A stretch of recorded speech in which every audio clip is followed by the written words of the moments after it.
হ্যাঁ জানি যে লক্ষ্মী পুজোর পর কালী পুজোও পেরিয়ে গেছে, আর এখন গিয়ে আমি মহাষ্টমীর ব্লগ দিচ্ছি। কি করব বলো, এক একটা ওকেশন নিয়ে ব্যস্ত হয়ে পড়ছি, আর ব্লগটা পোস্ট করার কথা মনেই থাকছে না। মনে থাকলেও নেট থাকছে না, কারণ আমার ফোন হলো গিয়ে 4G ফোন। বাবার থেকে যতক্ষণ না ফ্রি 5G নেট কানেক্ট করি ভিডিও পোস্ট করা পসিবল না। তার জন্যই একটু লেট হয়ে গেল আর কি। তো যাই হোক, অষ্টমীর দিন সকালটা বোনের সাথে শাড়ি পরে গেছিলাম, অঞ্জলি দিয়ে খাবার টাবার খেয়ে চলে এসেছিলাম। এখন তোমরা বলবে হ্যাঁ অষ্টমীর দিন আমিষ। হ্যাঁ দেখো, আগে একটা টাইম ছিল আমরাও নিরামিষ খেতাম, কিন্তু এখন বুঝেছি যে পুজোয় এই 4টা দিনের মধ্যেও একদিন নিরামিষকে ওয়েস্ট করার কোনো মানে হয় না। আর এমনিও দুর্গাপূজা তো আমার বাড়িতে হচ্ছে না, তার কারণেই আর কি। সকালবেলা তাড়াতাড়ি বাড়ি এসে গেছিলাম, কারণ সেদিন রাত্রেবেলা প্ল্যান ছিল ফ্যামিলি দাদা সবাই মিলে আমরা যাব খড়গপুরে ঠাকুর দেখতে।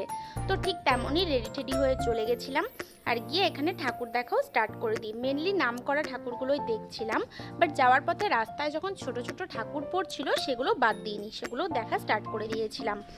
দেখো প্যান্ডেলগুলো কি সুন্দর, আর এক একটা থিম খুবই ভালো ছিল। সাধারণত মেদিনীপুর বাদে কোথাও ঠাকুর দেখতে যাওয়া মানে সেটা খড়গপুরই হয়ে থাকে, আর সেটা আমরা ওই অষ্টমীর দিন রাত্রেবেলায় যেয়ে থাকি। আর এই পুজো প্যান্ডেলটার বাইরে মেলাও বসেছিল, যেটা আমরা ঘুরে ঘুরে দেখছিলাম। এমনকি ওখান থেকে আমরা ফুচকা ঘুগনি এসবও খেয়েছিলাম, বাট ওটার ক্লিপ নিয়ে ওঠা হয়নি। তো তারপর চলে গেছিলাম আরেকটা পুজো প্যান্ডেলে পুজো দেখতে। আর জানো তো, এই যে এই প্যান্ডেলটা সব থেকে বেস্ট লেগেছে। দেখো গাছগুলো কত অরিজিনাল লাগছে, আর এই যে ব্যালেন্স করে রেখেছে হনুমানজির হাতে পাহাড়টা, ওটাও বেশ ইউনিক ছিল। আমার কিন্তু সব থেকে বেস্ট এই প্যান্ডেলটাই লেগেছিল খড়গপুরের। তারপর আমরা প্রায় ওই 2টোর পরে চলে গেছিলাম একটা রেস্টুরেন্টে সবাই মিলে খাওয়া দাওয়া করতে, কারণ প্রচুর খিদে পেয়ে গেছিলো। আর দেখো সবাই খাবার পাওয়ার সাথে সাথে কোনো ছবি তোলা ভিডিও করার টাইমই দিল না, নিমিষের মধ্যে খেতে স্টার্ট করে দিল, কারণ খিদার সবার জোরই পেয়েছিল। তারপর অ্যাট লাস্ট আমরা গেছিলাম নামকরা প্রেমবাজারের ঠাকুর দেখতে রাত্রি 3:30টার সময়। বাট ওই 3:30টার সময়ও ভিড়টা কী পরিমাণ ছিল সেটা তোমাদেরকে একটু পরেই দেখাবো। ওখানের মেন থিম ছিল দুবাই সিটি, তাই গয়না দিয়ে তো সাজাতে হবেই।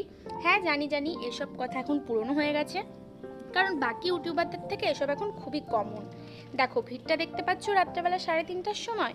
তো ওটাই লাস্ট আমাদের প্যান্ডেল দেখা ছিল। তারপর সবাই মিলে আবার চলে এলাম বাড়ি। সো এটাই হলো আমার অষ্টমীর ব্লগ। Bye bye.